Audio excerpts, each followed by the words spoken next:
सेची जो सर्वज्ञ आणि दयाघन मुनी हृदयी ज्याचे करीती ध्यान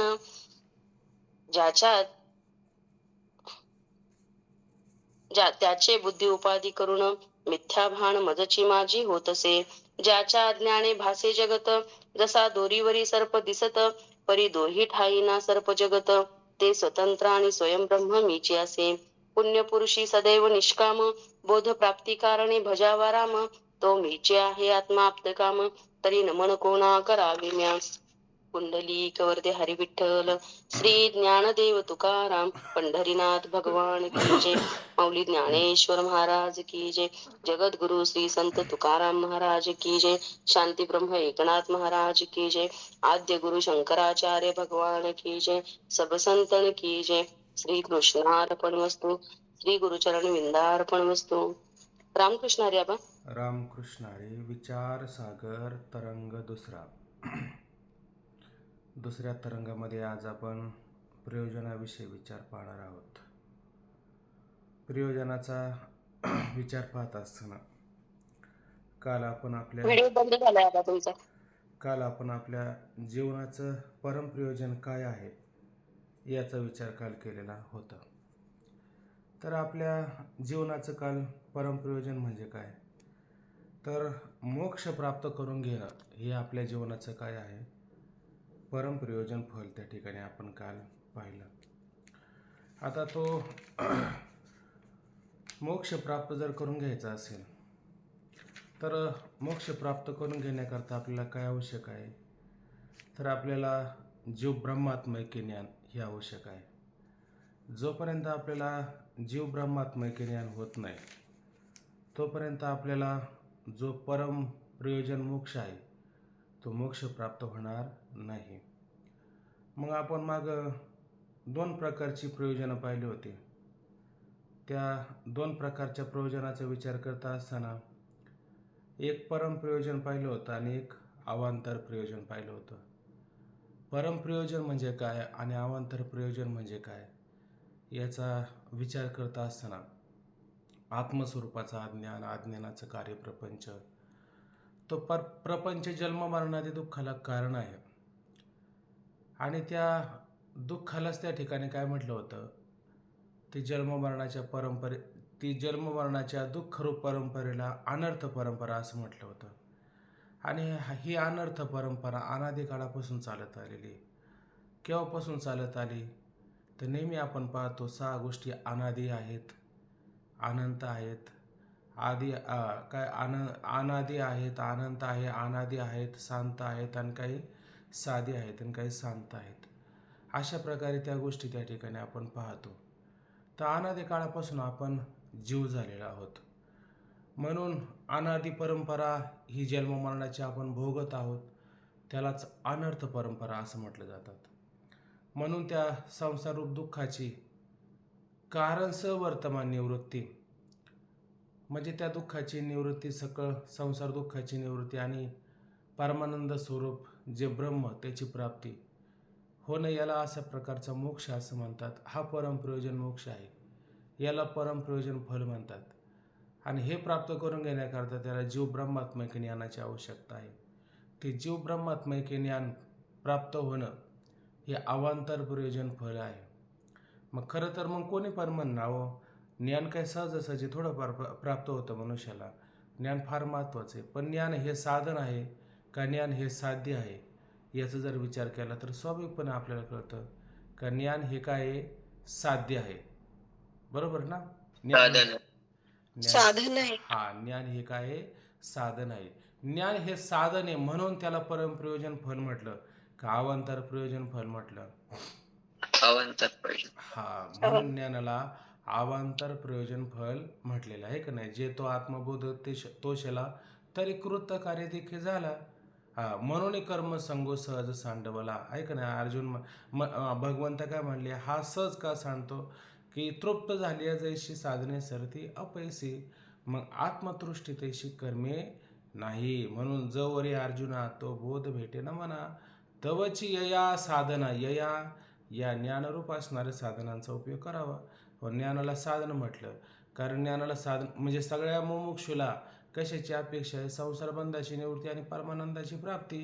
ही प्रत्येक मुमुक्षूला अशा प्रकारची काय आवश्यकता आहे, आहे का नाही? आणि मग त्याच्यासाठी कशाची आवश्यकता आहे? ज्ञान प्राप्त करून घ्यावं त्याने. मग ज्ञान हे दुःख सुख प्राप्तीचं किंवा दुःख निवृत्तीचं साधन आहे का? ते फक्त सुखप्राप्तीचं आणि दुःख याचं साधन नाही ते, आहे का नाही? मग साधन काय? सकळ दुःखाची निवृत्ती आणि परमानंदाची प्राप्ती. हे साध्य काय? हे साध्य म्हणजे काय? तर याला मोक्ष असं म्हटलं गेलं. म्हणून ज्ञानाला साधन म्हटलं आणि मोक्षाला परमप्रयोजन फल म्हटलेलं आहे, बरोबर की नाही? म्हणून अशा प्रकारे जसं आपण ज्ञानेश्वरीचा 6वा अध्याय पाहिला की नाही, तिथं अर्जुनाला सुद्धा परमप्रयोजन फल काय होतं? सहज ब्रह्मरसाचे पारणे. आपण म्हणतो की नाही, आज काय पारणे आहे बाबा? मग पारणं कधी असतं? पारणं कधी करतो आपण? उपवास झाला की नाही, मग त्याच्यानंतर आपल्याला काय असतात? पारणं असतात की नाही. तसं अर्जुनासाठी अनेक जन्मामध्ये अज्ञानाचा उपवास घडला ना त्याला. मग ते उपवास हे अज्ञान हे सोडवण्याकरता काय केलं? घालवण्याकरता. अज्ञान घालायचं असेल तर ब्रह्मरस घेई काढा जेणे पिढा वारेल. म्हणून सहज ब्रह्मरसाचे पारणे केले लागे अर्जुना नारायणे, आहे का नाही? की तेची आम्ही पाहुणे पातलो, अशी काहीतरी उभी. मग त्याच्यात आम्ही पाहुणे म्हणून त्या ठिकाणी काय झालो? प्राप्त झालो. ती एखाद्याने जर असं पारणं सोडत असेल आणि आपण जर जवळून गेलो तर आपल्याला काय ते म्हणणार आहे का येऊ नका म्हणून? येऊ नका असं म्हणणार नाही, आहे की नाही? तरी पण आपण समजा गेलो तर बरं ठीक आहे बोलवलं, पण आज काय प्रयोजन आहे बरं? काय बनवलं तुम्ही जेवायला? काही शिरा भात आमटी बुंदी लाडू जिलेबी काही आहे का काही त्याच्यामध्ये? असं तर आपण म्हणतो की नाही. याला काय म्हणतो आपण? काय प्रयोजन आहे असं म्हणतो. पण हे खाण्यापिण्यालाही तर प्रयोजन नाही म्हणायचं. तर प्रयोजन शब्दाचा अर्थ काय लक्षात घ्यायचा? तर प्रयोजन शब्दाचा अर्थ घ्यायचा फल, आहे का नाही? कारण सामान्य भाषेमध्ये प्रयोजन शब्दाचा अर्थ काय म्हणतात? काय कारण आहे बरं आज?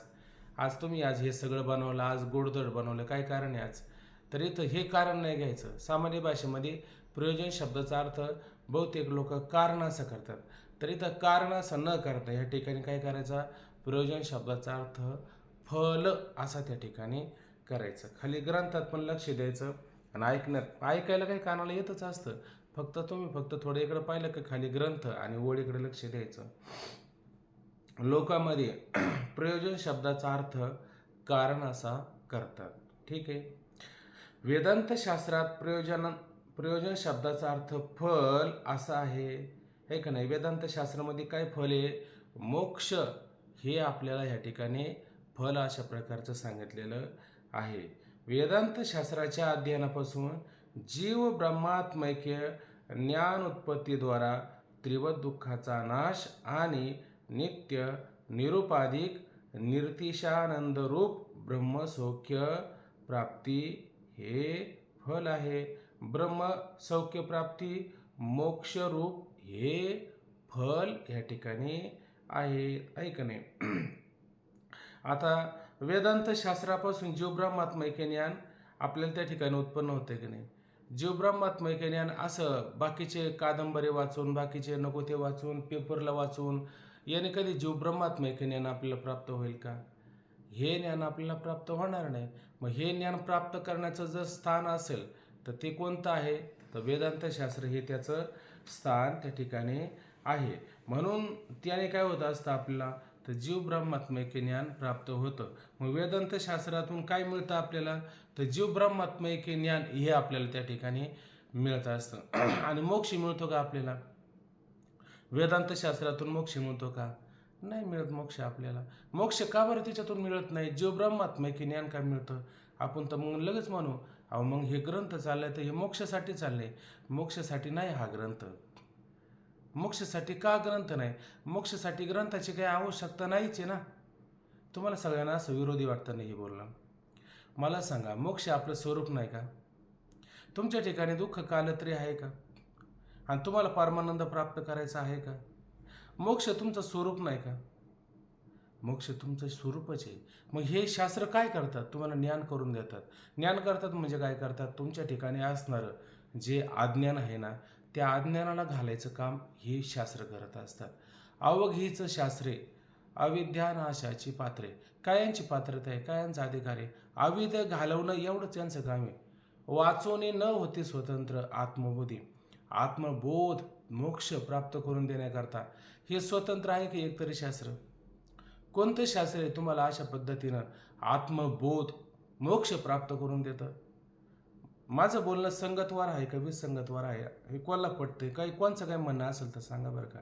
जर एखादा म्हणून ये मग सगळं चाललंय काय चाललंय, तर ह्या ओवीला लक्ष हे जसं आपण म्हणतो का नाही ज्ञानोबरांच्या काही सिद्धांताची ओवी आहे, तशी ही सिद्धांताची ओवी काय आता मी तुम्हाला म्हटलं ना अवघीचे शास्त्रे अविद्यानाशाची पात्रे हे सगळे शास्त्र काय करतात? नाविद्येचा नाश करत असतात. मग अविद्येचा नाश करायचा असेल, जसा अंधाराचा नाश करायचा असेल तर काय करावं लागेल? प्रकाश आपल्याला करावा लागेल. तसं अज्ञान घालायचं असेल तर काय करावं लागेल आपल्याला? अज्ञानाच्या विरुद्ध काय आहे?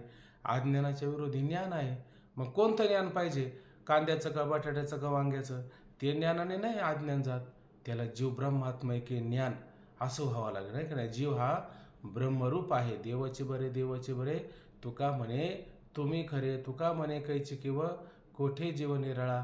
हे आपल्याला ब्रह्मज्ञान व्हावं लागेल. तत्त्वमसी असं ज्ञान व्हावं लागेल. आणि त्या जीव ब्रह्मात्मैक्य ज्ञानानेच काय होईल? अज्ञानाचा नाश होत असतो. कसं काय नाश होईल? ज्ञान उत्पत्तीद्वारा आहे की नाही.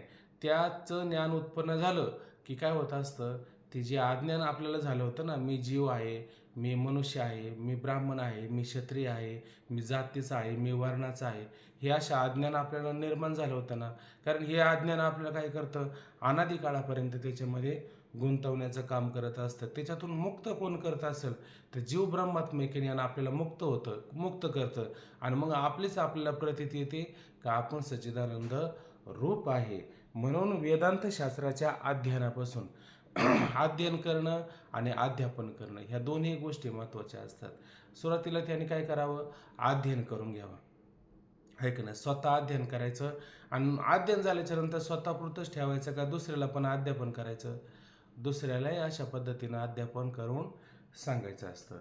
म्हणून वेदांत शास्त्राच्या अध्ययनापासून जीव ब्रह्मात्मैक्य ज्ञान उत्पत्तीद्वारा त्रिवत दुःखाचा नाश होतो. आता 3 प्रकारचे दुःख आपण पाहिले का नाही? आध्यात्मिक दुःख, आधी भौतिक दुःख, आधी दैविक दुःख, असे 3 प्रकारचे दुःख आहे का नाही. ह्या 3 दुःखाहून अजून कोणतं दुःख आहे का? कोणतंच दुःख नाही. सगळ्या दुःखाचा अंतर्भाव जो आहे ना, या 3च दुःखामध्ये आपल्याला पाहायला मिळत असतो. म्हणून अशा प्रकारचे दुःखाचा, कोणत्या दुःखाचा? त्रिवत दुःखाचा नाश आहे का नाही. मग ह्या 3 दुःखाचा नाश झाल्याच्या नंतर पुढं काय होतं? ते म्हणले नित्य निरुपाधिक आणि निरतिशयानंद रूप ब्रह्मसौख्य प्राप्त होतं. त्या ब्रह्मसौख्याला इथं वर्णन करून सांगितलेलं आहे. कोणकोणतं सांगितलंय की ते ब्रह्मसुख आहे. ते कसं आहे ब्रह्मसुख? ते म्हणले नित्य आहे. बघा आता आपण संसारामध्ये आहोत, संसारातले विषय त्या ठिकाणी भोगत आहोत. सारी ऐहिक दुर्मिळ भोगसत्ता आपल्याकडं कदाचित असेल, काही ना प्रारब्ध बलाने प्राप्त झाली असेल तसं असेल, काही ना वडिलोपार्जित कुठं काय असेल. पण त्याच्यामध्ये नित्य सुख आहे का आपल्याला? त्याच्यामध्ये नित्य सुख नाही आहे. आणि हे ब्रह्मसौख्य आहे, याच्यामध्ये सुख कसं आहे? नित्य आहे. नित्य म्हणजे कसं? नित्य म्हणजे एकसारखं, त्याच्यामध्ये कधी बदल होत नाही. ते सुख कसं आहे? मला सांगा, सगळ्या विषयांना बाजूला काढा बरं डोक्यातून, तुम्हाला बघा बरं सुख होतं काय? आणि ते सुख कसं असतं? नित्य असतं. एकदम कधी आपल्याला जर सुखाची अनुभूती आली नाही, एकदम कधीतरी कधी आपला त्याच्यात प्राणसुद्धा जाऊ शकतो बरं का. याच्यामध्ये कधी आपला प्राणसुद्धा जाऊ शकतो. कधी असं सुख होतं, इतकं लोक हसताना सुद्धा प्राण निघून जातो. हे असं एकदम ओघाने आलेलं सुख, याला नित्य सुख म्हणता येईल का? जसं पाऊस झाला आणि नदीला पूर आला, तो पूर काय नित्य असतो का? थोड्या काळापर्यंत असतो. पण पूर निघून गेल्याच्या नंतर नदीचं जे वाहणारं पाणी असतं ते एकसारखं असतं की नाही? एकसारखं असतं. तसं आपल्याला काही एखादा याच्यातल्या प्रक्रिया समजली आणि आपल्याला एकदम आनंद होतो, तर हा आनंद म्हणजे काय? त्या विषयाचा अभिनिवेश झालेला आहे आपल्याला. आणि तो अभिनिवेश आपल्याला नित्य आनंद नाही देऊ शकत. मग हा आनंद कसा आहे? तुकोबरांच्या भाषेमध्ये आनंदाचे डोही आनंद तरंग, आनंदाचे अंग आनंदाचे, तुका म्हणे खातो आनंदाचे लाडू. म्हणजे हा आनंद कसा आहे? एकसारखा आनंद आहे. त्या आनंदामध्ये कमी, वर, खाली असा कधी प्रकार घडत नाही. तो एकसारखा आणि एक नित्य अशा प्रकारचा आनंद असतो. बरं अजून हे असा अजून कोणता कशा प्रकारचा असतो तो? त्याला काही उपाधी आहे का त्या आनंदाला? मग जसं आपण पाहतो की नाही राम रावणाचं युद्ध झालं, त्याला कोणती उपाधी द्यावी? आकाशाला कोणती उपाधी द्यावी बरं? आकाशाला उपाधी द्यायला दुसरा आकाश आहे का? राम रावणाच्या युद्ध जे झालं त्याला आता कोणती उपाधी द्यावी? कोणतीच उपाधी देता येत नाही. आकाशाला दुसरी उपाधी नाही आणि राम आणि रावणाच्या युद्धाला दुसरी उपाधी नाही. तसं हे जे ब्रह्मसुख आहे याला कोणती उपाधी द्यावी का? याला उपाधी द्यायला उपाधीच नाही म्हणले. हे कसं आहे? निरुपाधिक, उपाधी रहित असणारं सुख आहे का नाही? मग आता जे उपाधी रहित असताना सुख असतं की नाही, ते सुख कोणतं असतं? विलक्षण सुख असतं. जे निरुपाधिक म्हणजे त्याला कोणत्या प्रकारची उपाधी लागत नाही, ते सुख कसं असतं? निरुपाधिक म्हणजे उपाधी रहित असणारं सुख, त्यालाच म्हणायचं विलक्षण सुख. आता हे म्हणाले विलक्षण सुख म्हणजे काय बरं? त्याचं असं असतं की आपल्याला जसं खाल्या पिल्याच्या नंतर सुख होतं का नाही, पण त्यांना सुख जे होतं ना ते कसं होतं? ते म्हणतात ना, नाठवे घर दार तहान पळाली भूक, आहे का नाही? ते म्हणले घरदार आता काहीच आठवत नाही, आहे का नाही? मग आता आम्हाला ते सुख आहे का नाही, त्या काय ओवीचे काय नित्यानंदापुढे सुख ते कोण असं काहीतरी बघा एक आहे का? कोणाला आठवतं का? आठवणारे असेल, कोणाला आठवत असेल तर सांगा, मला आता आठवत नाही. म्हणून त्याला ते असं सुख आहे त्या ठिकाणी. नित्यानंदा पुढे सुख कोणते बापुडे. नित्यानंदापुढे सुख कोण ते बापुढे, असा नित्य आनंद असतो, आहे का नाही? ते उलट पुढच्या शब्दाला घ्यायला पाहिजे होतं. पण अशा पद्धतीनं हे निरुपाधिक उपाधी रहित असणारं निरतिशय आनंद अशा प्रकारचं ते ब्रह्मसुख आपल्याला प्राप्त होत असतं. विलक्षण सांगायचं होतं मला. विलक्षण म्हणजे काय माहिती का? एखादा विषय समोर असावा आणि तो विषय समोर आला की मग आपल्याला सुख होत असतं, बरोबर आहे की नाही? मग आता त्या सुखाला तुम्ही काय उपाधी देणार आहे का? आता हा पदार्थ आमच्या समोर आहेत म्हणून आम्हाला याचं सुख अतिशय होत आहे असं तुम्ही म्हणता की नाही? याला काही विलक्षण सुख म्हणता येईल का? याला विलक्षण सुख नाही म्हणायचं. मग विलक्षण सुख म्हणजे काय? पुढं विषय तर नाहीच आहे, विषय तर नाहीचे, आहे का नाही? ते कुठे आहे? ते भर उन्हाळ्यामध्ये वाळवंट आहे आणि वाळवंटामध्ये निवडुंगा असेल, काटेरी वनस्पती असेल, आहे का नाही? नाही म्हटलं तर आपली एरंडाची सावली तरी म्हणा कमीत कमी. ते एरंडाच्या सावलीखाली बसले आणि म्हणणे आम्हाला आता आनंदाला तोटाच नाही, इतका आनंद आहे. बघा आता त्या एरंडाच्या सावलीखाली बसले, भर उन्हामध्ये बसले आणि आनंदाला तोटा नाही. मला सांगा हे कोणतं सुख आहे? हे विलक्षण सुख आहे. अशा प्रकारचं विलक्षण सुख कशाने मिळतं? हे शास्त्र अध्ययन केल्याने मिळतं आपल्याला. हे बाकीचं तुम्ही संसारामध्ये किती जर गोष्टी मिळवण्याचा प्रयत्न केला, हे विलक्षण सुख मिळेल का? हे विलक्षण सुख मिळत नाही का? याला उपमाच नाही आहे. म्हणून हे सुख कसं आहे? निरुपाधिक असणारं सुख आहे. अजून ते सुख कसं आहे? ते म्हणले निरतिशय आनंद रूप सुख आहे. निरतिशय आनंद सुख. काही सुख असं असतात की सातिशय आनंद आणि काही केवळ निरतिशय आनंद असतं सुख. एक सातिशय आनंद सुख जे असतं की नाही, ते विषयापासून मिळणारं सुख असतं. त्याच्यामध्ये चढ उतार कमी अधिकपणा होत असतात, आहे का नाही? आपल्याला एखादा विषय मिळाला तर बरं वाटतं, विषय मिळाला नाही तर आपल्याला वाईट वाटतं. म्हणजे हे कोणतं सुख आहे? हे सातिशय आनंद आहे, ऐक नाही? हे सुख कमी आहे अधिक आहे, एकसारखं नाही. ह्या सुखामध्ये चढ उतार आहे. हे सुख आहे आनंदाचं, पण हे सातिशय आनंद सुख आहे. आणि ब्रह्मसुख जे आहे ते कसं आहे? ते मात्र निरतिशय आनंद. निरतिशय आनंद म्हणजे कसं? एकसारखं प्रवाहित होणारं सुख आहे. त्यामध्ये एकदम जास्तपणा नाही, एकदम कमीपणा नाही. ते जास्त कमीपणा नाही, त्याच्यामध्ये सारखेपणा असतो. ते सुख कसं असतं? निरतिशय आनंद. मग आपल्याला सुख अपेक्षित आहे. आपण काय म्हणतो? आपल्याला सुख मिळालं पाहिजे, पण कसं मिळालं पाहिजे? कमी अधिक मिळालं पाहिजे का? उलट दुःख स्वप्नामध्ये सुद्धा येऊ नये असं आपल्याला वाटतं ना. स्वप्न खरं आहे का खोटं आहे? पाहिलं गेलं तर स्वप्न खोटंच आहे का नाही? पण आपल्याला तरी पण वाटतं ना स्वप्न वाईट पडावं. वाईट पडावं असं कोणाला वाटतं का स्वप्न? नाहीतर स्वप्न खोटं हे चांगलं कळलं तरी स्वप्न आपल्याला वाईट पडू नये. उलट स्वप्न आपल्याला चांगलंच पाडावं, आहे की नाही? तसं सुख आपल्याला कसं मिळावं? व्यावहारिक सत्यता असू नाही तर प्रातिभाषिक सत्यमध्ये असू, व्यवहार करताना असू द्या, जागृतीमध्ये किंवा स्वप्नामध्ये असू द्या, तरी आपल्याला काय दुःख व्हावं असं कधी वाटतं का? दुःख व्हावं असं स्वप्न तरी येतं का? येत नाही. मग मग सुखच व्हावं असं वाटत असतं. आणि ते सुखच व्हावं आपल्याला कमी अधिक व्हावं का एकसारखं व्हावं? एकसारखं व्हावं. आणि एकसारखं सुख कशामध्ये आहे? तर ब्रह्मसौख्यामध्ये ते सुख आहे. आणि मग ते सुख कसं असतं? ते निर्तिशानंद रूप अशा प्रकारचं सुख असतं. म्हणून नित्य, निरुपाधिक आणि निर्तिशानंद रूप ब्रह्मसौख्य प्राप्ती हे फल आहे. हे फल आहे. हे कोणतं फल आहे बरं? याला कोणतं फल म्हणायचं?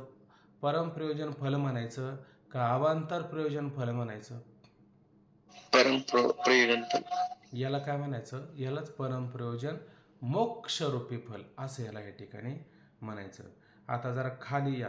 व्यवहारात जी अनेक प्रकारची दुःखे आपल्याला अनुभवास येतात आणि त्याचा कोणत्याही लौकिक उपायाने आत्यंतिक नाश होत नाही हे आपण पाहतो.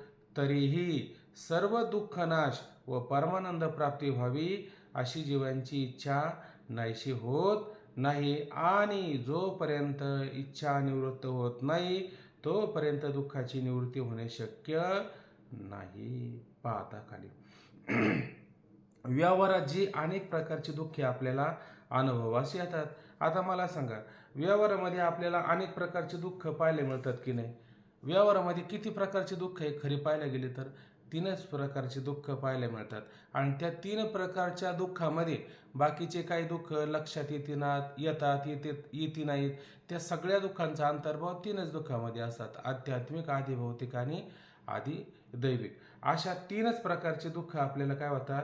पाहायला मिळतात, आहे का नाही? आणि त्या दुःखाच्या निवृत्तीचा आपण उपाय करत नाही का? सांगा बरं. दुःखाच्या निवृत्तीचा आपण उपाय करतो. किती उपाय करतो बरं दुःखाच्या निवृत्तीचा? किती उपाय करतो? कसा उपाय करतो? प्रयत्नपूर्वक आपण त्या दुःखाच्या निवृत्तीचा उपाय करतो. आता त्यांनी 3 प्रकारच्या दुःखाच्या निवृत्तीकरता व्यावहारिक उपाय केले नाही का? आहे का नाही? तहान, भूक, अमुक तमुक याच्यासाठी त्याने काय केलं? औषधादी, अन्न, पाणी हे उपाय केले की नाही? आध्यात्मिक दुःख निवृत्ती करता. आधी भौतिक म्हणजे भौतिक पदार्थापासून होणारं दुःख त्याच्याकरता त्याने शस्त्राधिकाचा वापर केला की नाही? भाला, भरची, दंडाधिक वगैरे काठ्या उपाय केला की नाही? मग त्याने उपाय करताना कमी उपाय केला का जोर लावून उपाय केला? चांगला जोर लावून उपाय केला तरी ते दुःख निवृत्त झालं का? तरी दुःख नाही. आधी भौतिक दुःख तरी निवृत्त झालं का? नाही. आध्यात्मिक दुःख झालं का? ते पण नाही झालं. आणि आधी दैविक दुःख तरी निवृत्त झालं का? नाही ना, दुःख निवृत्त झालं. उलट दुःख जो जो करावा उपाव तो तो होया पाय. त्याने जेवढा जेवढा त्या दुःख निवृत्तीसाठी उपाय करावा तो सगळा त्या ठिकाणी काय होतो? अपायकारकच त्या ठिकाणी होतं. जगामध्ये मला सांगा, लोकांना दुःख होऊ नये म्हणून जगामध्ये किती प्रगती बरं? हे मोबाईल आले, अमुक आलं, तमुक आलं, पंखा, लाईट, अमुक तमुक. पूर्वीच्या काळामध्ये हे काही सगळं नव्हतं, आहे का नाही? शिवाजी महाराजांच्या काळामध्ये होतं का? लाईट होती का? मोबाईल होता का? व्हॉट्सअप वगैरे काही हे मनोरंजनाचे काही साधनं होते का? काही साधनं नव्हते, आहे का नाही? मग त्यावेळेस ते लोक फार दुःखी होते का आपल्यापेक्षा चांगली सुखी होते का आपल्यापेक्षा त्यांना माणुसकी तरी होती? शिवाजी महाराजांनी कोणाला नित्याने राशन वगैरे दिलं का असं घरोघरी? आहे की नाही? आता पैसे पण द्यावं लागत नाही. आपल्याला पूर्वी रुपया 2 रुपये किलोने असायचं. आता ते पण द्यावं लागत नाही. किती प्रगती झाली, किती विकास झाला. आता हे विकास हा ऊर्ध्वगतीचा झाला का अधोगतीचा झाला? मग प्रयत्न नाही केले का? विकास नाही केला का? मग जो विकास करायचा होता, ज्याच्यासाठी प्रयत्न करायचा होता ते राहिलं बाजूला आणि याने नवीनच प्रयत्न केला, आहे की नाही? मग जो जो करावा उपाय. आता ह्या सरकारने किती योजना राबवायच्या, किती किती प्रयत्न करायचं, तरी त्या सरकारला काळजी लागते आम्ही परत येतो का नाही. त्या पक्षाला मोठी काळजीच लागते. लाडकी बहीण योजना काढ, अमुक काढ, तमुक काढ. झालं सरकारचं. आपण तरी नाही का घरामध्ये हेच करत? आपल्याला सगळ्या घरातल्या लोकांनी आपल्या संगत चांगलं राहावं, चांगलं बोलावं, मग वाटेल ते आपण करायचा प्रयत्न करतो. तरी ते लोक आपल्याबरोबर कधी चांगले वागतात का? तर त्यांच्यामध्ये बदल होतो की नाही? बदल. मग तुम्ही किती कण उपाय करा ह्या दुःखाच्या निवृत्ती करता, आणि तीनच दुःख आहे त्याच्या निवृत्ती करता तुम्ही कितीही जरी उपाय केला तरी दुःख निवृत्त होत नाही, आहे का नाही? तुम्ही लोकाला किती जरी म्हणलं ना मला चांगलं म्हणा वाटेल ते करायला तयार आहे, आहे का नाही? अख्ख्या गावाला जेवण दिलं, 3-3 टाईम जेवण, जे कधी खायला मिळालं नाही, आहे का नाही? ते सुद्धा लोकाला खायला दिलं, आहे का नाही? तरी गावातले लोक म्हणले मोठा दानशूर झालाय. कोण म्हटले? ज्यांची किराणा दुकानं होती ना ते म्हटले मोठा दानशूर झालाय, आहे का नाही? आमची किराणा दुकानं बंद पाडली, या मूर्खामुळे आमची किराणा दुकानं बंद पाडली. म्हणजे बाकीतले गावातले लोक कोणी नाही म्हटले, तर किराणा दुकानाचे लोक म्हटले का नाही या मूर्खामुळे आमची दुकानं बंद पडली. म्हणजे मला सांगा या लोकांचं किती समाधान करायचा प्रयत्न केला, समाधान होईल का? समाधान होणार नाही. किती दुःख निवृत्त करायचा प्रयत्न करा, व्यावहारिक उपायाने दुःख निवृत्त होत नाहीये. ठीक आहे ना? बघा, व्यवहारामध्ये जी अनेक प्रकारचे दुःख आपल्याला अनुभवास येतात त्याचा कोणत्याही लौकिक उपायाने आत्यंतिक नाश होत नाही. लौकिक किंवा व्यावहारिक उपाय जर केलं तर व्यावहारिक उपाय तुम्हाला माहिती आहे त्याच्यासाठी कोणकोणते उपाय करायचे, त्याने मात्र दुःख निवृत्त होत नाही. कारण आपल्याला खायचेत काय? पेढे, आहे का नाही? मग आपण कोणत्या दुकानात गेलं पाहिजे? जोड्याच्या. कारण जोड्याच्या दुकानात पेढे असतात का? आपल्याला पेढ्याच्या दुकानातच जावं लागेल तरच आपल्याला पेढे खाऊन तोंड गोड होते, आहे का नाही? आणि जोड्याच्या दुकानात गेल्यानंतर तिथं म्हणले पेढे, तर तो काय काढेन? आपल्याला जोडाच काढेन, आहे का नाही? आणि जोड्याने तोंड गोड होईल का लाल होईल? बरं, जोड्याने तोंड लाल होईल, आपलं गोड नाही होणार आपलं, आहे का नाही? मग दुकान चुकलं का नाही? म्हणजे उपाय चुकला का नाही? आपला उपाय चुकवतो आणि दरवेळेसच चुकवतो आपल्याला. आपण फक्त बाह्य विषय मिळवण्याचा प्रयत्न करतो, पण आतमध्ये जे सुख आहे त्या सुखाला कधी आपण विचारत नाही. तुका म्हणे नाही जाणीव अंतरी अंतर्यात हारा आनंदाचा. आनंदाचा तो मोठा असणारा जल्लोष त्या आपला आनंदाचा मोठा त्या ठिकाणी साठाच त्या ठिकाणी आहे, पण त्या साठ्याला कधी आपण विचारतो का? विचार येत नाही. म्हणून आपलं काय होतं? दरवेळेस चुकत असतं, म्हणून आपल्या दुःखच पदरी पडत असतं. व्यवहारात जी अनेक प्रकारची दुःख आपल्याला अनुभवास येतात आणि त्याचा कोणत्याही लौकिक उपायाने आत्यंतिक नाश होत नाही. पूर्वपक्षाने प्रयत्न केला, शेवटी तो तोंड घशी पडला, त्याला काही उपयोग झाला नाही, हे आपण पाहतो. तरीही सर्व दुःख नाश व परमानंद प्राप्ती व्हावी अशी सर्व जीवांची इच्छा नाहीशी होत नाही. तरी पण जीव प्रयत्न करतोय की नाही? जाऊ दे, आपल्याला आता त्याने सुख नाही झालं. पूर्वी धंदा केला होता सुरुवातीला, आहे का नाही? त्या धंद्यामध्ये काय बरकत आली नाही, काही झालं नाही.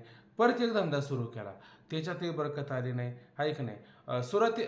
लहान जन्माला आल्यापासून त्याची इच्छा असते की नाही सुख मिळालं, दुःख नको आपल्याला, दुःखात जावं आणि सुख मिळावं, असं प्रत्येक जीवाला.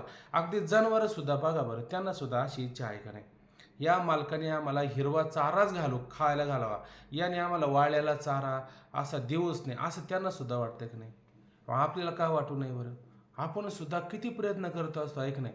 आपण म्हणतो नाही नाही आपल्याला शाळेत गेलं पाहिजे, आहे की नाही? शाळेत गेलं म्हणजे काय होईल? चांगलं होईल. शाळा शिकतो, कॉलेजामध्ये जातो, चांगले मार्क सगळं सगळं पाडतो, आहे का नाही? मार्क पाडितो, त्याला नोकरी पण चांगली लागते. बरं, मग आता मार्क चांगले पडले त्याने आनंद मानला पाहिजे का नाही? तेवढं त्याचा आनंद थांबतो का? नाही. आता एवढं सगळं झालं, आता नोकरी पण चांगली पाहिजे का नाही? योगायोगाने त्याला नोकरी पण चांगली मिळते. बरं, चांगली नोकरी मिळाल्याच्या नंतर तेवढं त्याने समाधानी व्हावं का नाही? नाही म्हणलं आता बायको तरी केलीच पाहिजे. बरं, बायको पण करतो, बरं त्या बायको तरी समाधान वाटलं पाहिजे का नाही? त्याच्यावर पण समाधान वाटत नाही, मग तो मुलंच नाही झाली, आहे का नाही?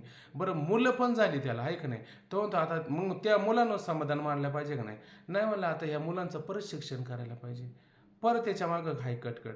बरं, मुलांचं शिक्षण वगैरे करतो, परत म्हणतो आता थोडं थांबलं पाहिजे, आता शिक्षण झालं सगळं झालं, आता आता काय काळजी आहे का? नाही म्हणलं आता मुलांचं लग्न केलं पाहिजे. बरं, मुलांचं लग्न करतो मग शांत व्हावं का नाही? नाही म्हणलं त्याला पण नातवंड मला पाहिली पाहिजे मरायच्या आधी. म्हणजे मला सांगा, सर्व सुखाच्या आशा जन्म गेला वाया, क्षण एक मुक्ती यत्न नाही केला, ऐक ना, हिंडता दिशाशी न पावला, माया विष्टला जीव माझा. ह्या मायाने ह्या अज्ञानामध्ये सगळा जीव त्याचा याच्यातच वाया गेला का नाही? त्याला कधी सुख मिळालं का? बरं, मग एवढं सगळं प्रयत्न केला, एका प्रयत्नात तरी त्याला यश यायला पाहिजे का नाही? कोणत्या ठिकाणी त्याला यश आला? तुम्ही सांगा, स्वतः सांगा. आम्ही एवढे सारे प्रयत्न केले पण आम्हाला याच्यात यश आला. आम्हाला सुनबाई घरी आली, बरं झालं. आम्हाला नातू घरी आला, बरं झालं. सांगा बरं, आम्ही घर बांधलं, आम्हाला खरं सुख झालं. याचं एखाद्याने बोट वर करून दाखवा, छातीला हात लावून दाखवा, नाही तर अशी कॉलर टाईट करून दाखवा, एवढं तरी आम्हाला करता आलं. आहे का असं कोणीतरी? बरं प्रयत्न चालू नाही का? बरं आयुष्यभर हा प्रयत्न करतो, पण त्याला यश आहे का त्याच्यामध्ये? त्याला त्याच्यात यशच नाही. यश का नाही? कारण जे जे करावं उपाय ते ते होय हे अपायकारक असणारे साधने. मग उपायकारक साधनं कोणती? ते शास्त्रातलं जे ज्ञान आहे ना, तेच उपायकारक ज्ञान आहे. तुकोबराय म्हटले का नाही, माझ्या मुखा वाटे नय हे वचन व्हावे संतान द्रवे कोणा फुकाचा विभाग पतन दुःखाशी आणि दुईमुळे त्याची तेच साधे. म्हटलं की नाही बघा, तुकोबराय म्हणले माझ्या मुखा वाटे नय वचन, येऊच नाही असं वचन. काय? तुम्हाला मुलं व्हावी, तुम्हाला घरदार व्हावं, तुमची संपत्ती. आता साधू संत देतात की नाही हल्लीचे आशीर्वाद, चांगली भरभराटी हो, सौभाग्यवती हो, असं म्हणतात की नाही? तुकोबराय म्हटले का सौभाग्यवती हो, मुलं होऊ दे, संसार चालू दे, आहे का नाही, तो वेल मांडवला जाऊ दे, त्याला सोन्याची फुलं येऊ दे, ते तुमच्यावर उधळू दे, असं कधी म्हटले का? नाही, माझ्या मुखावाटे नाही हे वचन व्हावे संतानं द्रव्य कोणा, पैसा अडका व्हावं, त्याला मुलं व्हावी, असं कधीच होऊ नये का? हे फुकाट, पण दुःखाला कारण आहे, लक्षात घ्या. दुःख देतो कोण आपल्याला बरं? परकी लोक देतात का घरातलीच लोक देतात? मग ते काय म्हटले, तुका म्हणे नाशी वंत हे सकळ आठवे गोपाळ त्याची हित. आहे का नाही? विटुंब हा देह होत का विपत्ती, आहे का नाही, सगळ्या देहाला विटंबा होऊ दे, किती विपत्ती व्हायची तेवढी होऊ दे, परी पण माझ्या चित्तामध्ये तो परमात्मा गेला नाही पाहिजे, त्याचं सतत ध्यान असलं पाहिजे. का? कारण त्याच्या वाचून हे सगळंच्या सगळं काय नाशिवंत त्या ठिकाणी सांगितलेलं आहे. उलट तुकोबराय म्हणतात, परमेष्ठी पदा तुच्छ करीती सर्वदा. उच्च उच्च पद आहे का नाही, ब्रह्मादिक पदे दुःखाची शिराणी, दुःखाची वतनदारी म्हटलं, नको म्हणले ते आम्हाला. मग म्हणले इंद्रपद, म्हणले इंद्रपद पण नको आम्हाला, आहे का नाही. मग म्हटले सार्वभौम्य राज्य, ते सुद्धा नको, आहे का नाही. योग सिद्धी सार नको, ते वाटे त्याशी आसर. मोक्ष एवढे सुख ते पण नको. आता इथं नाही मोक्ष सांगावं लगेच माणसाने, ते मोक्षाच्या नंतर म्हणजे प्राप्तिपूर्वक त्यांचा नकार आहे. तुकोबरायांना मोक्ष प्राप्त नाही का झालेला आहे, म्हणून ते म्हणले मोक्ष तुमचा द्यावा, तुम्हा दुर्लभ तो ठेवा, आहे का नाही. ते प्राप्तिपूर्वक नकरे, आपल्याला मोक्षच झाला नाही, अजून मोक्षाच्या भूमिकाचा आपल्याला कळत नाही, तर त्याचा त्यागचा नकार कसा म्हणायचा त्याला? म्हणजे तुकोबरायांची भूमिका सांगितली. म्हणजे परमेष्ठी पदा तुच्छ करीती सर्वदा, याचे द्याचे ध्यान सदा हरीचे चिंतन, आहे का नाही. इंद्रपदाधिक भोग, भोग नव्हे तो भवरोग, आहे का नाही. सार्वभौम्य राज, त्याशी काही नाही काज, असे मोठे बरेच त्याच्या ठिकाणी प्रमाण पाहायला मिळतात. म्हणून अशा पद्धतीनं कितीही उपाय केलं तर ह्या उपायाने मात्र कधी सुख होत नाही. मग त्यात इंद्रपदाला तुच्छ केलं आणि ब्रह्मपदाला तुच्छ केलं, सार्वभौम्य राज्याला, पाताळीचा अधिपत्य ते तो मानिती विपत्ती, पाताळाचं नको, सार्वभौम्य नको, योग सिद्ध नको, काहीच नको. का बरं नको? ते नित्य सुख देणारं नाहीये, म्हणून त्याचा त्या ठिकाणी काय करतात, ते नकार करतात, त्याच्यामध्ये सुख नाहीच आहे. ठीक आहे. व्यवहारात जे अनेक प्रकारचे दुःख आपल्याला अनुभवले येतात, त्याचा कोणत्याही लौकिक उपायाने आत्यंतिक म्हणजे काय? आत्यंतिक नाश म्हणजे काय बरं? आहे का लक्षात तुमच्या आत्यंतिक नाश म्हणजे काय? कशाला म्हणतात? कायमस्वरूपी नाश. कायमस्वरूपी मुळापासून नाश. कायमस्वरूपी नाश. कारण स वर्तमान, आहे का नाही. कारण स वर्तमान असं लक्षात घ्यायचं. म्हणजे कारणासहित कार्याचा नाश, आहे का नाही. कार्यासहित कारणाचा नाश, कार्याचा पण नाश झाला आणि त्याचं कारण म्हणजे घटाचा नाश आणि घटाच्या मातीचा पण नाश करायचा, म्हणजे कारणासहित कार्याचा नाश. त्या ठिकाणी अशा पद्धतीने त्याला आत्यंतिक नाश म्हणतात. म्हणून कारण स वर्तमान जगत निवृत्ती, आहे का नाही. आणि ब्रह्मप्राप्ती, पाण्यावरलं शेवळ गेलं का मग पाणी हायचे. मग कारण स वर्तमान दुःख निवृत्त जर झालं तर मग वेगळं ब्रह्मप्राप्ती करायला वेगळं काय करावं लागतं का? ते प्राप्तच आहे, ते प्राप्तच असतं आपल्याला. मग आत्यंतिक नाश होतं हे आपण पाहतो. तरीही सर्व दुःख नाश व परमानंद प्राप्ती व्हावी अशी जीवाची इच्छा नाहीशी होत नाही, म्हणून तो सगळं प्रयत्न करतो, तरी दुःख नाश व परमानंद प्राप्ती व्हावी अशी जीवाची इच्छा नाहीशी होत नाही. मग त्याने प्रयत्न केला का नाही? त्याने सारा प्रयत्न केला. त्या ठिकाणी किती प्रयत्न केला बरं? काय प्रयत्नाचं वर्णन करून सांगायचं बरं? रावणाने किती प्रयत्न केला बरं? का रावणाचा प्रयत्न शांत होता? रावणाने देव सुद्धा आणले होते का नव्हते आणलेले?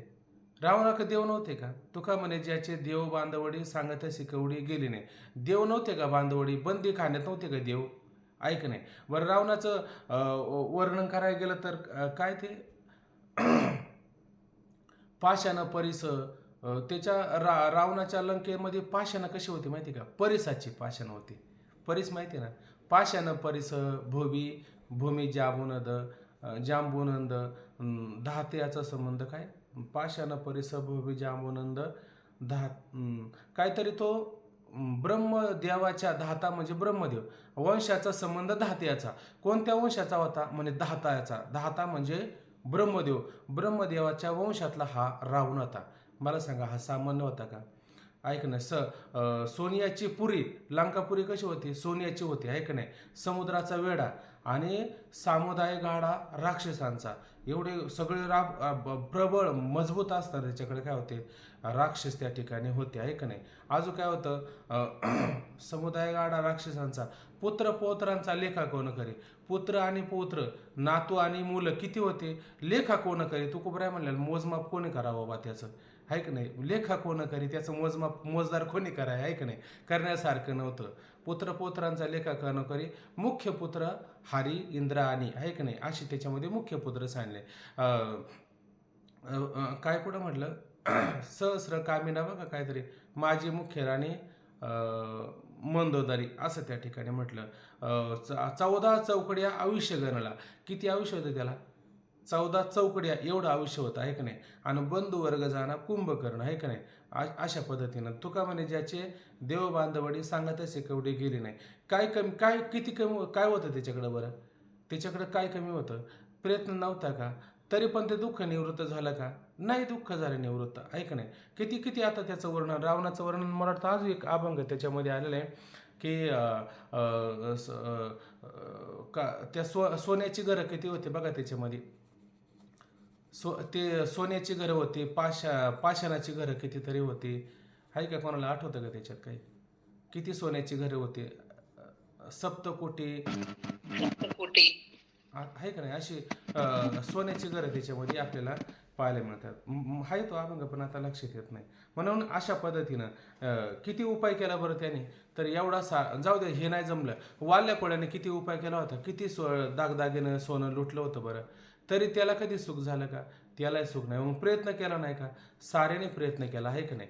पण एवढ्याने सगळ्यांनी प्रयत्न केला तरी पण त्यांना मात्र त्याच्यामध्ये कोणत्याही प्रकारचं यश आलेलं नाही. म्हणून पहा खाली तरीही सर्व दुःख नाश व परमानंद प्राप्ती व्हावी अशी जीवाची इच्छा नाहीशी होत नाही. आणि जोपर्यंत इच्छा निवृत्त होत नाही तोपर्यंत दुःखाची निवृत्ती होत नाही. सगळ्यात मोठं कारण काय बरं? दुःखाला कारण काय बरं? इच्छा निर्माण होईल. आहे का नाही? इच्छा निर्माण होतं. आता आपल्याला सुद्धा इच्छाच आहे का नाही? अजून पुढं काय आहे? अजून आपल्याला काय मिळालं म्हणजे सुख होईल. मग हे मिळालं त्याने तो प्रयत्न केला का नाही? आता ते लोक सुखी असतील. खरं सांगा ते लोक सुखी का? ते दुःखीच असतात. भले प्रॉपर्टीनं संपत्तीनं मोठी दिसत असेल पण ते सुखी आहेत का? आणि सुखी असेल तर मग त्या काय जब गया था दुनिया से दोनों हात खाली ते देख जरा सिकंदर के हौसले सिंहासी ते. मोठे सिंहासे हौसले होते ऐक नाही तरी पण 2 हात खालीच करून दाखवून गेला का नाही? मग आता त्या सिकंदरासारखा कोण श्रीमंत आहे का आता सध्या? तर आता त्याला जर समाधान झालं नाही तर इतर कोणाला समाधान होणार आहे? पण आपल्याला असं वाटतं नाही ना ती आपल्याला भ्रम आहे की त्याला सुख झालं म्हणजे त्याच्यामुळे आपल्याला पण सुख होईल. आपण त्याच्यासाठी प्रयत्न करू. खरं तर ते स्वतःला जाणण्यासाठी प्रयत्न न करता बाह्य सांसारिक विषयामध्ये म्हणजे दुःखरूप विषयामध्ये दुःख शोधण्याचा प्रयत्न करतात. आता दुःखामध्ये जर तुम्हाला काय सापडन बरं? दुःखरूप विषयामध्ये दुःख सापडणं त्याच्यामध्ये काय सुख असणार आहे का?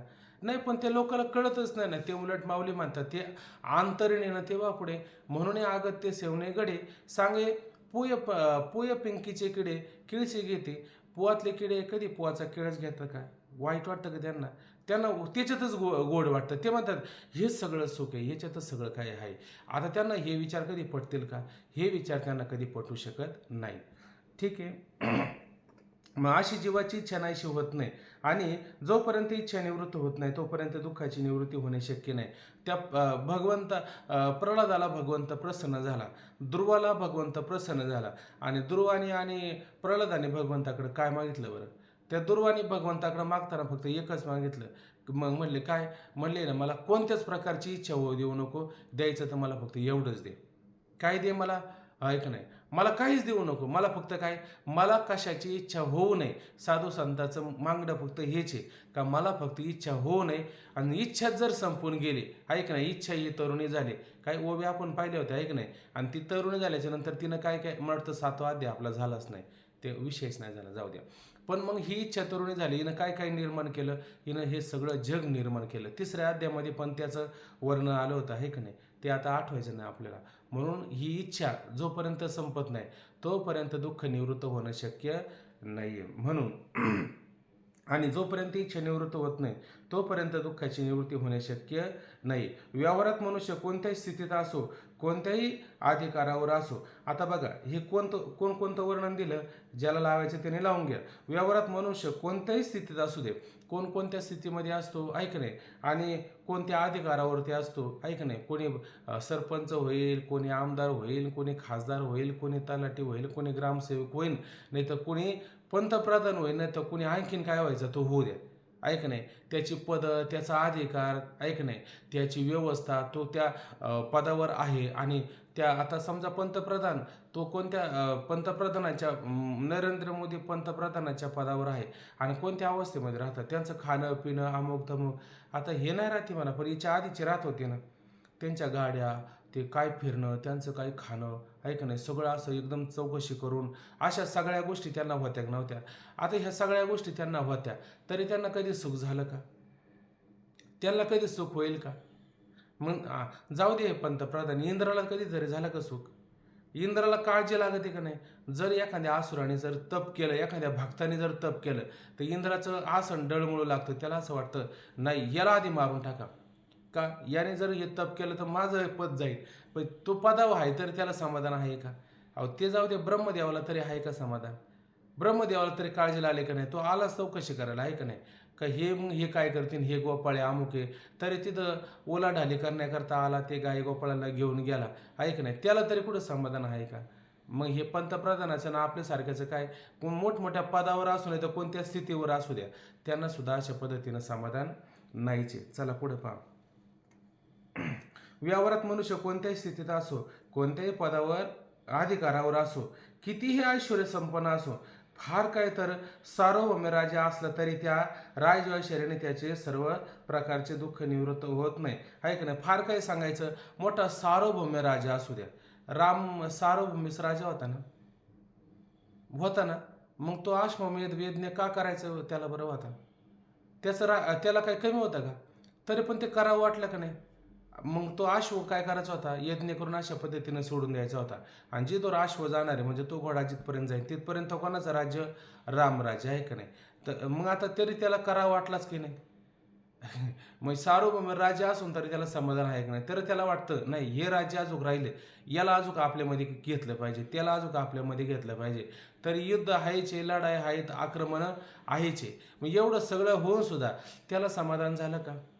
का समाधान झालं नाही? त्याच्या जीवनाचं परमप्रयोजन फल काय हे त्याला कळलं नाही. म्हणून आता हे पण करावं वाटलं. रामाचं उदाहरण फक्त समाधानाकरता दिलं, आहे का नाही. त्याला वशिष्ठांनी सांगितलं होतं रामाला, तू जरी देव जरी असेल आणि सगळ्या जगाचा बाप जरी असेल तर व्यवहाराच्या ठिकाणीचा असतो.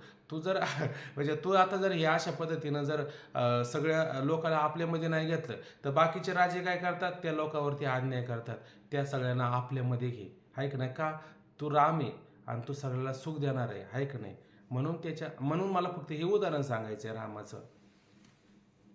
चला तोपर्यंत कोणते हे झालं, किती ऐश्वर्य संपन्न असो, फार काय तर सार्वभौम राजा असला तरी त्या राजऐश्वर्याने त्याचे सर्व प्रकारचे दुःख निवृत्त होत नाही आणि होणे शक्य नाही.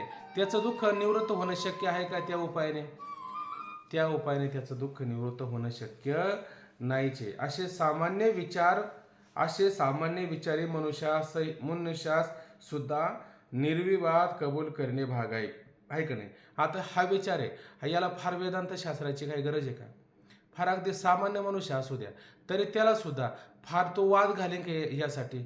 नाही, थांबा, मला जरा युक्तिवाद करू द्या, मला जरा युक्तिवाद करून हे सिद्ध करायचे का याच्यामध्ये सुख आहे. करीन का तो युक्तिवाद? किंवा तो एकदम निर्वादपणे कबूल करेन? वाद न करता निर्विवाद अशा पद्धतीनं तो काय करेल, कबूल करेल हे सगळ्यालाच मान्य आहे. पुढे पहा. मनुष्य बुद्धीस जे कळणे शक्य नाही ते समजून देणे हे शास्त्राचे शास्त्रत्व आहे. ऐक नाही. आता मनुष्य बुद्धीस जे कळणे शक्य नाही ते समजून देणे हे शास्त्राचे शास्त्रत्व आहे. आता वरपर्यंत आपण सगळा विचार आला की नाही, तो कोणत्या पदावर असू द्या, कोणत्या अधिकारावर असू द्या, अगदी सार्वभौम्य राजा असू द्या, ऐक नाही, हे लोक सामान्यच आहे ना तसं पाहायला गेलं का? कारण हे सुखाचा यांना शोध लागला का? बरं यांनी शोध नाही घेतला का? यांनी शोध घेतला ना, मग याला सुखाचा शोध लागला का? यांना सुखाचा शोध लागला नाही. मग हे कोणत्या बुद्धीचे? हे सामान्य बुद्धीचेच लोक आहे ना, ऐक नाही. मग ह्या सामान्य, मग आपण म्हणू आहोत ते पंतप्रधान आहे, तो एवढा मोठा राजा आहे, मग असू दे ना राजा, त्याला सुखाचा शोध नाही लागला. ऐक नाही. त्या आपण त्या पाण्यावरती पाहिलं की नाही, ती नाव होती, नावेमध्ये एक इंजिनियर होता, एक डॉक्टर होता, एक वकील होता आणि एक कोण होता, नावडी होता. ऐक नाही. आता ते मोठे असतील त्या ठिकाणी, पण त्याला सुखाचा शोध लागला होता का? त्याला पोहता येत होतं का? त्याला ह्या पोहता येत नव्हतं. पोहण्याचं कारण काय? भावसागरातून तरुण जाणं हे लावून घ्यायचं त्या ठिकाणी. त्याला ज्ञान नव्हतं का? त्यांच्याकडे सगळं होतं का? नव्हतं. पण त्याला खऱ्या सुखाचा शोध लागला का? त्याला खऱ्या सुखाचा शोध लागला नव्हता. ऐक नाही. आणि नावड्याला लागला होता का? नव्हता. नावड्याला मात्र लागलेला होता. म्हणून हे तिघ जण होते का नव्हते, ही फक्त उदाहरणं घ्या. हे तिघ जण आहे का नाही, मग हे किती मोठे असेल ते हे कोण आहे? सामान्य बुद्धीचे लोक त्या ठिकाणी आहेत. ठीक आहे. म्हणून मनुष्यबुद्धी जे कळणे शक्य नाही, मनुष्यबुद्धी म्हणजे सामान्य लोकांना जे कळणं शक्य नाही ते समजून देणं हेच शास्त्राचं शास्त्रत्व आहे. आणि हेच काय त्या ठिकाणी शास्त्राचं त्या ठिकाणी शास्त्रत्व आहे. शास्त्राचं शास्त्रत्व कशात आहे बरं? तर सामान्य मनुष्याला जे कळत नाही, सामान्य मनुष्य जे अज्ञानाकडे जातो दुःख त्या ठिकाणी भोगत असतो, त्या लोकाला सन्मार्गाला लावणं, ऐक नाही, त्या लोकाला त्या ठिकाणी सांगत असायचं बाबा का, जसं तुकोबराय म्हणतात की नाही, आता कोठे धावे मन, आता कोठे धावे मन तुमचे चरण देखल्या. हे तुकोबराय असं का म्हणतात? काय याचं कारण आहे? ऐक नाही. हे सामान्य मनुष्याला कळेल का? पण हे तुकोबराने सांगून दिलं का नाही, आता कोठे धावे मन, का? त्याचे मला चरण सापडलेत, त्याचं मला स्वरूप आता कळालेलं आहे. आता ते आता कोठे धावे, आता माझं मन इकडे तिकडे धावल का? विषयामध्ये धावणार नाही. ऐक नाही. हे सांगितलं का नाही, हे सामान्य लोकांना कळेल का? हे सामान्य लोकांना कळण्यासारखं नाही. म्हणजे निरीच्छ अवस्था करून देणं हेच काय शास्त्राचं शास्त्रत्व आहे.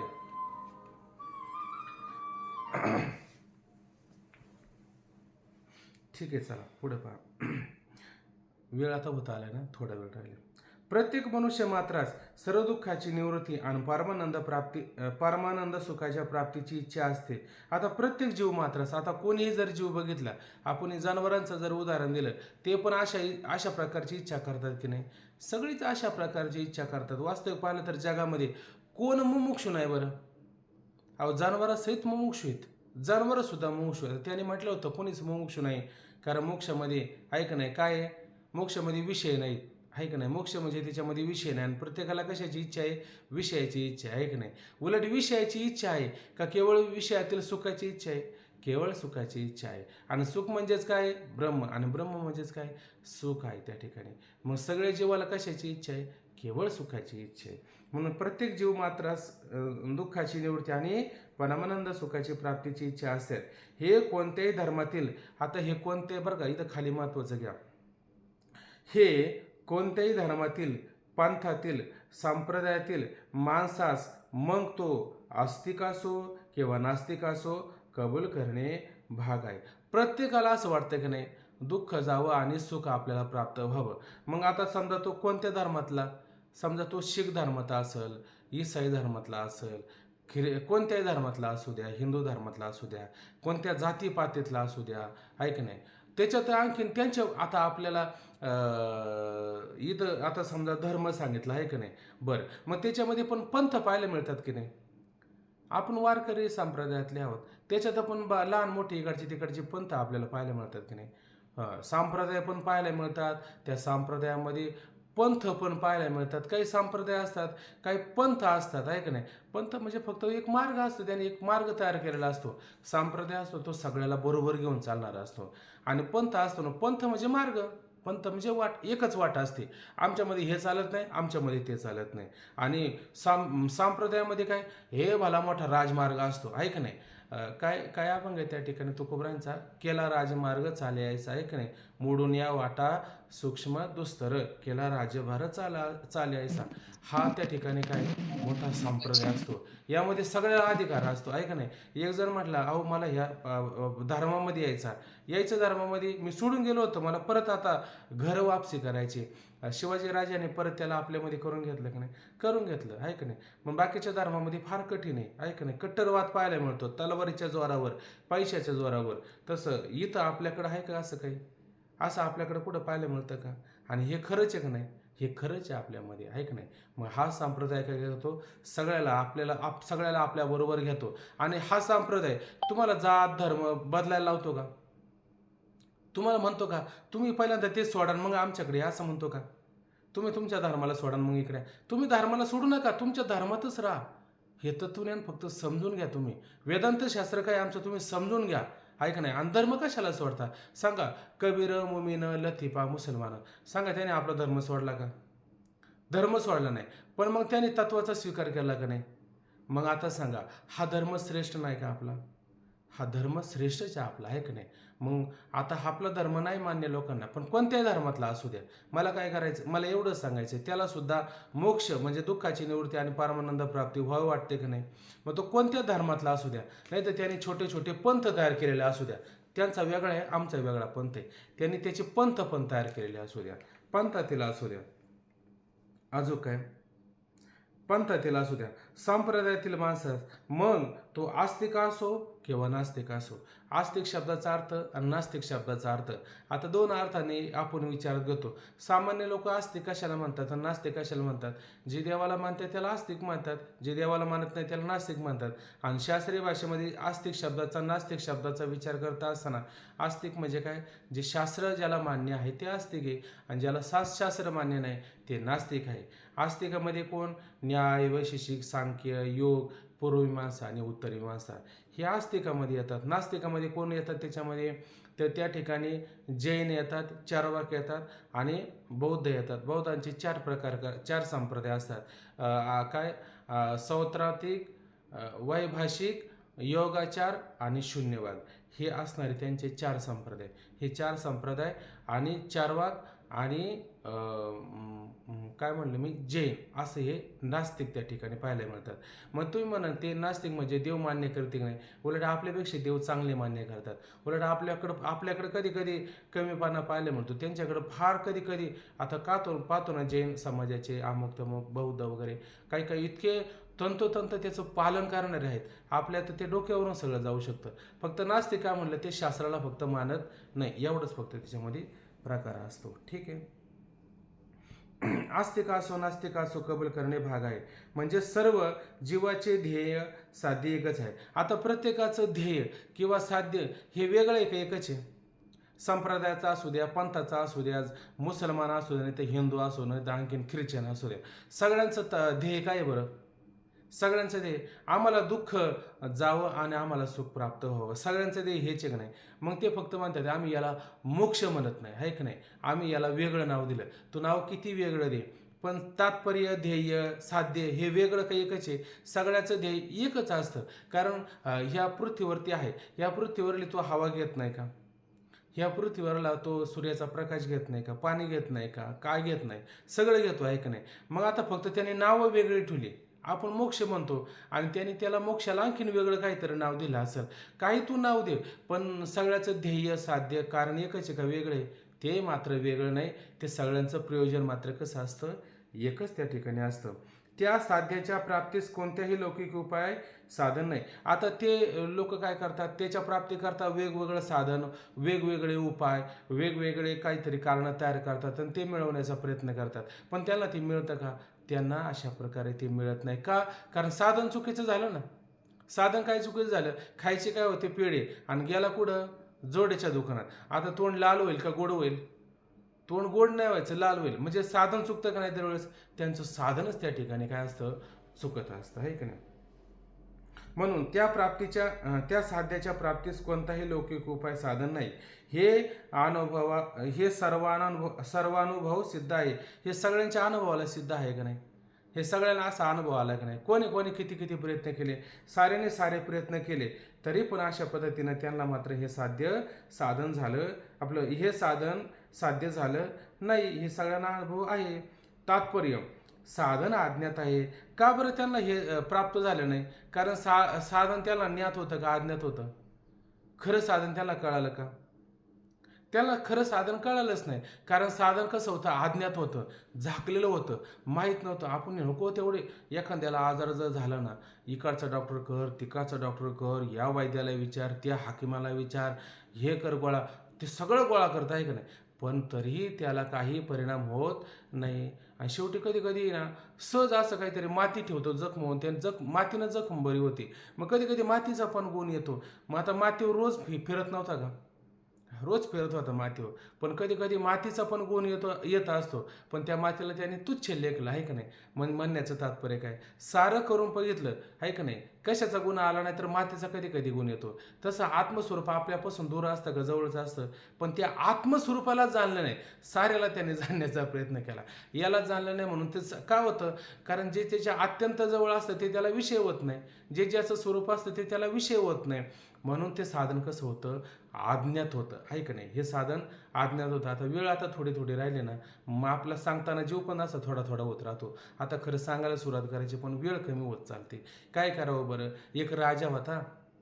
आता ती एक धारावाहिक मालिका होती, त्याच्यामध्ये असं पाहिलं की एक राजा होता आणि त्याच्याकडं सर्व संपत्ती होती. त्याला काय नव्हतं संपत्तीमध्ये? सारं होतं, पण सुख मात्र त्याला काही झालं नाही. मग तो एक साधू म्हटला की तुम्हाला जर सुख प्राप्त करून घ्यायचं असेल तर मग एक काम करा, जो मनुष्य तुमच्या राज्यामध्ये सुखी असेल त्याचा सदरा घेऊन या म्हणे तुम्ही. काय घेऊन या? एक सदरा, अंगावरली बंडी, शर्ट घेऊन या. ते तुम्ही घाला म्हणजे तुम्हाला सुख होईल. मग त्याला असं वाटलं मला सुख झालं पाहिजे. मग मी त्या सगळ्या सेवकांना त्याने सांगितलं, म्हणले तुम्ही प्रत्येक आता सगळेजण फिरा बरं, आता हे सगळं कामं सोडून द्या.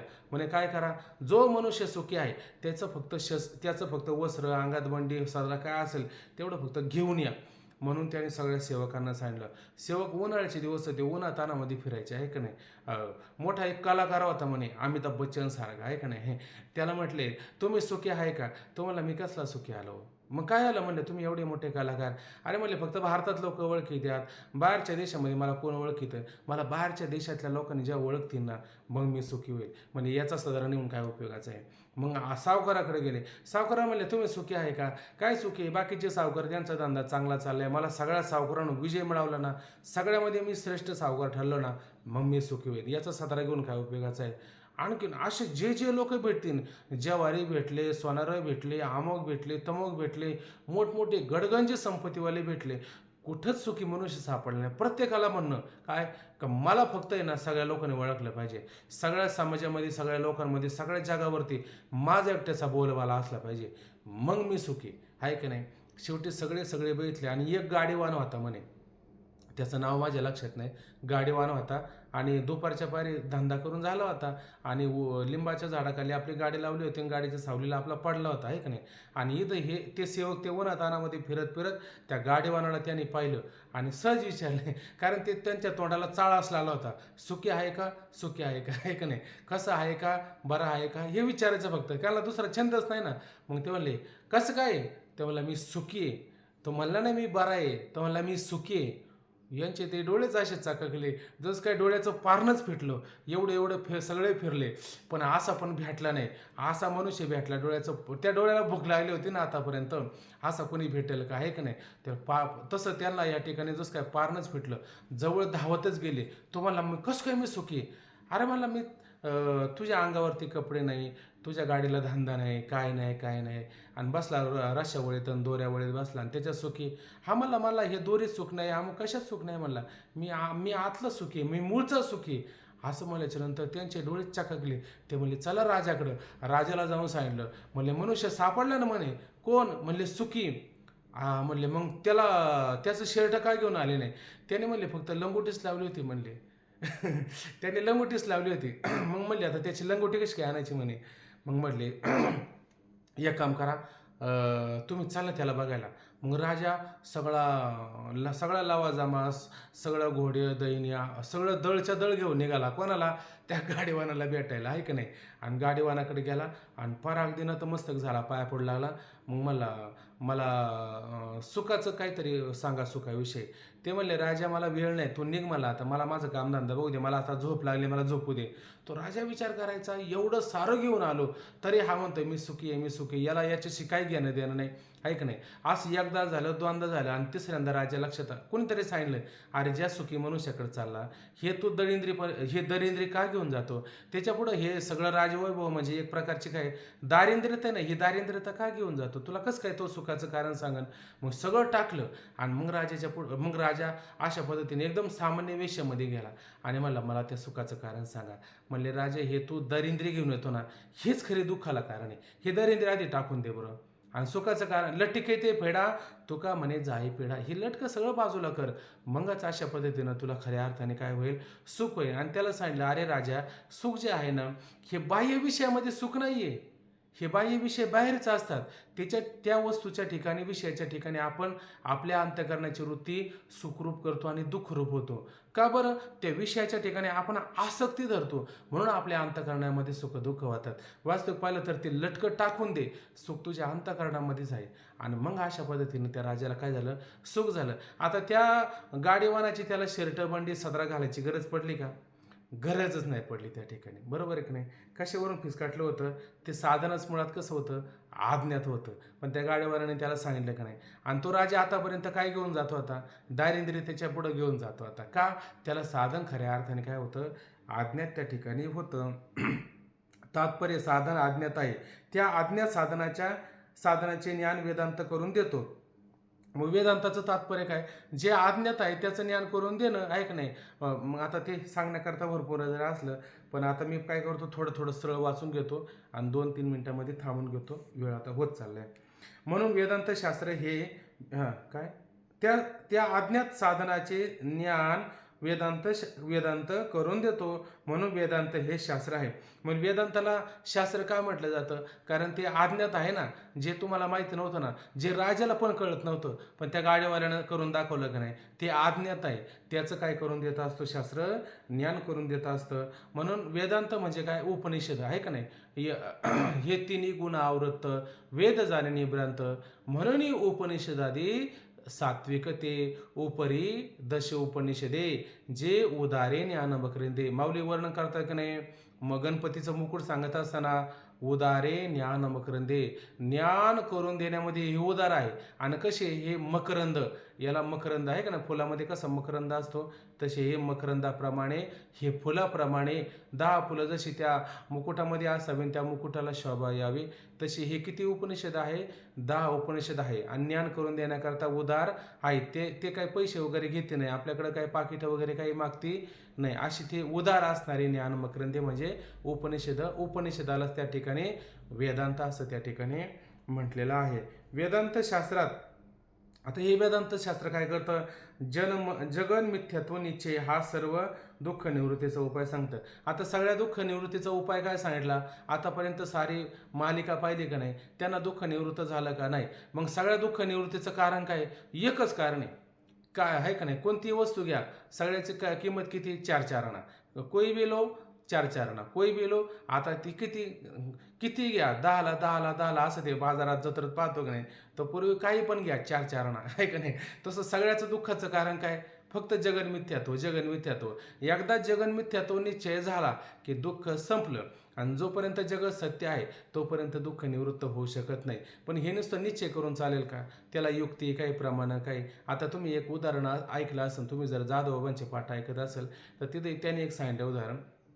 ते म्हणले एक संन्यासी आला आणि भिक्षा आण देई अशी आरोळी ठोकली, तर ती एक गृहिणी होती, ती घरात गेली आणि तिनं काय केलं, की जाऊन मस्तपैकी भिक्षा डब्यातून वगैरे काहीतरी काढत असन, ऐक नाही. आणि अंगणामध्ये 1 रुपया पडलेला होता आणि त्या संन्याशीने पाहिला आणि पाहिल्याच्या नंतर तिच्यावर पाय ठेवला आणि त्या मुलाला नेमकी त्याच्या वडिलांनी खेळा दिला होता, आहे का नाही, गोळ्या बिस्किटाला.